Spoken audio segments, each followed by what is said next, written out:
কোকৰাঝাৰত ৰাজ্য চৰকাৰে এখন সুন্দৰ ষ্টেডিয়াম 110 কোটি টকা খৰচেৰে নিৰ্মাণ কৰিব।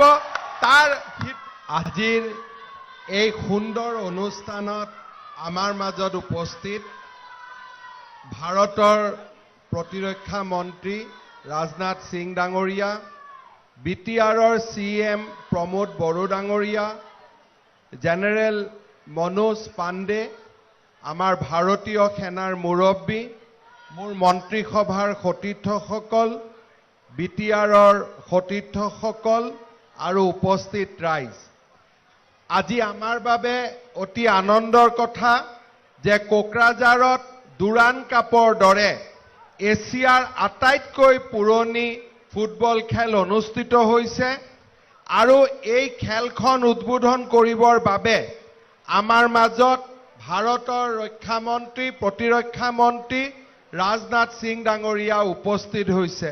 मैं असम वासियों का ओर से श्री राजनाथ सिंह जी को असम का ये पवित्र भूमि में स्वागत करता हूं और उनका निरंतर मार्गदर्शन के लिए मैं श्री हमारे रक्षा मंत्री जी को धन्यवाद देता हूं।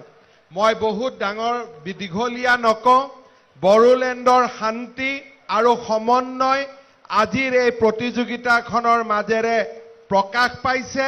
মই ভাবো অনাগত দিনত আমাৰ ইয়াত আৰু খেলৰ এটা সুন্দৰ পৰিৱেশ নিৰ্মাণ হৈ উঠিব। মই আজিৰ সভাতে পুনৰ এবাৰ অহা নৱেম্বৰ মাহৰ পৰা কোকৰাঝাৰত ৰাজ্য চৰকাৰে এখন সুন্দৰ ষ্টেডিয়াম 110 কোটি টকা খৰচেৰে নিৰ্মাণ কৰিব। তাৰ সিদ্ধান্তৰ কথা মই আকৌ এবাৰ ঘোষণা কৰি মই মোৰ বক্তব্যক সামৰণি মাৰিছো। ধন্যবাদ। জয় হিন্দ, বন্দে মাতৰম। ধন্যবাদ মহোদয়।